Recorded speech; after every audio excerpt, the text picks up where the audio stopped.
Hey everybody, Charles Walker here, or on uh, was it D 20. 2 got it. Hey, perfect. I totally didn't rehearse that off camera a ton. It's still in it. Welcome. Yeah, I'm here with my friend Luna, and she wanted to talk about something that's important to her, and that is playing with someone who is hearing impaired. And she had some advice and some tips that we're going to talk about and give there. Hi, my name is Luna. I won't be signing the entire time. I grew up with a very cerebral family, even though we're all deaf. And I've been self-teaching myself, so not quite there yet. Okay.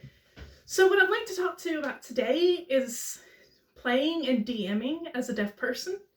It's very hard when you first start out, because of course at any time, communication with other people that don't quite understand is very tricky and very awkward at first.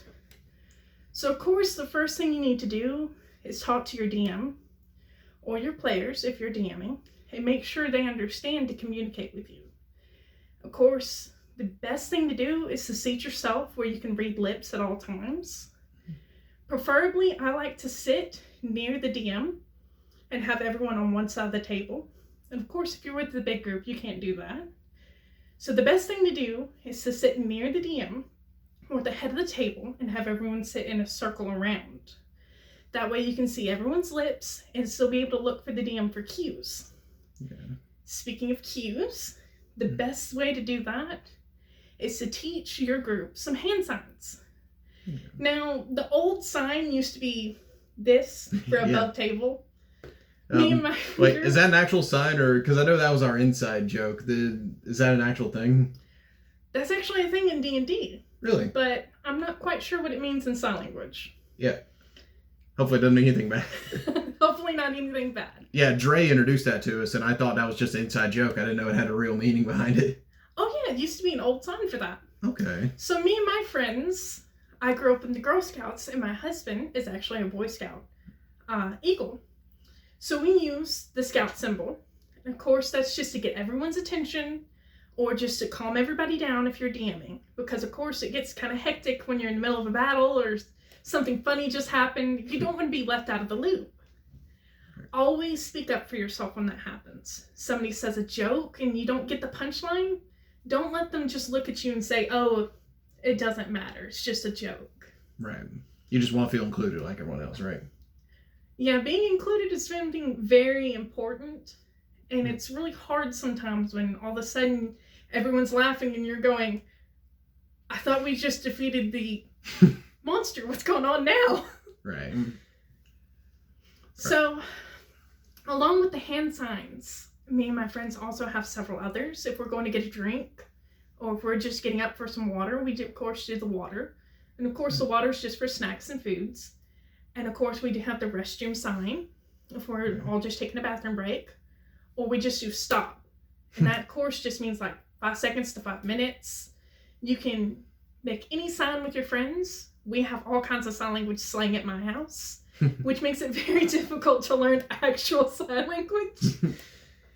You have to muddle through it, because I know a few signs that are actually real, and then my parents taught us some that are just off-the-wall nonsense.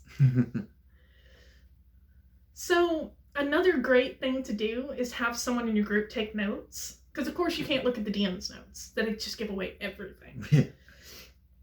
My friend takes notes for me.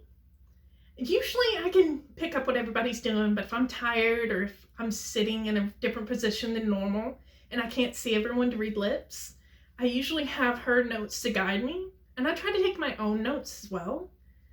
But of course it's hard sometimes when everybody's talking at once, so we kind of just have to, stop. Yeah. Gotta read lips, stop. Yeah, some of these I can also see applied to even people that don't have aren't hearing impaired, since that can be a problem in D&D even if you can hear well when it comes to talking over people and just confusion and stuff like that. Oh, it gets hectic. I can totally see it. Yeah, I can imagine. And so I guess as a DM, that'd be good as well to have some notes set aside for some key points to give to someone in case they miss it. Mm-hmm. Okay. Notes are always a great thing. Whether you're hearing impaired, you missed a day, or you just need a quick flashback without having the DM give it away something by accident that was supposed to happen or gonna happen. Right. Yeah, so just to help them along without giving too much away, just try and keep the immersion up. Mm-hmm. Don't want it to be a cheat sheet, I guess. Oh, yes. I've accidentally given away stuff before trying to give somebody notes. Yeah, and yeah, that's is that mostly what you were wanting to talk about? A little bit. Okay. That's one thing I wanted to ask. Is there any particular struggles you think you might have had that may help some other people out there, just knowing how you handled them? When I first started playing games in general, either online or in person, especially with my own siblings, one thing that was very hard was someone would start talking and then another person would start talking, and suddenly you got two jokes, two different punchlines from two different areas of the table. So you're trying to keep up with several conversations. Try to make sure you're telling people one conversation at a time. Don't worry if they get upset. It's gonna happen eventually. Yeah. Just make sure to speak up for yourself. One conversation at a time.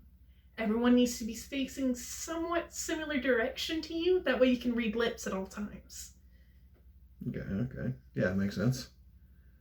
Yeah, and I feel like that's just a good rule of thumb anyways. When there's important plot stuff to go on, there should only be like one person talking as it is. Yeah. Yeah, that's why we have the stop symbol. That way we can stop and figure out what's going on. Because even my husband, who's the DM of our campaign currently, has to kind of break up what we're doing because me and my friend get so distracted with our own inside jokes. Okay, so even you're guilty of it. I'm guilty of it. We're all guilty of it. Just admit it. Let's all work past it. Is that all the questions you need? Okay.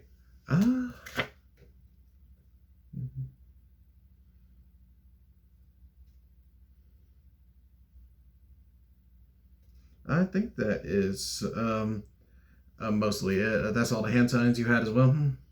That's usually the ones that we use. We don't really use any other ones in game, other than me and my friend talking back and forth because she actually knows a little bit of sign language with me. Okay.